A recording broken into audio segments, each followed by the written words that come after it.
মানে যদি এমন হতো যে বেনামাজির জানাজা হয় না, আমার মনে হয় নামাজির সংখ্যা বাড়তো।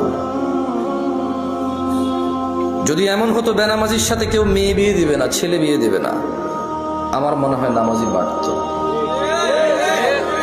যদি এমন হতো বেনামাজির সাক্ষী গ্রহণ করা হবে না, কি গ্রহণ করা হবে না, যদি এমন হতো যে বেনামাজি ছেলে তার নামাজি বাবার সম্পদের অধিকার পাবে না,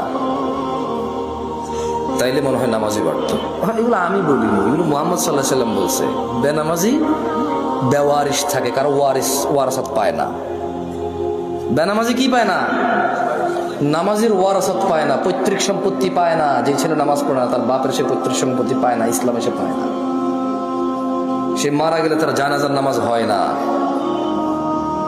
বেনামাজি জামাই নামাজি বউ বিয়ে টিকে না হিসেবে। কারণ বাইনাল আবিদি ওয়া বাইনাল কুফরি তারকুস সালাহ, বান্দা ও কুফরির মধ্যে পার্থক্য হচ্ছে নামাজ ছেড়ে দেওয়া। তো কাফের আর মুসলমানের তো বিয়ে টেকে না।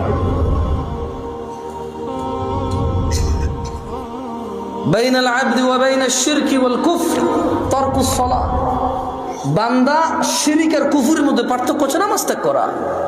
তো বেনামাজি নামাজি যদি বউ জামাই হয়, টিকবে না, তো থাকবে না এই সংসার। খুব সিম্পল লজিক।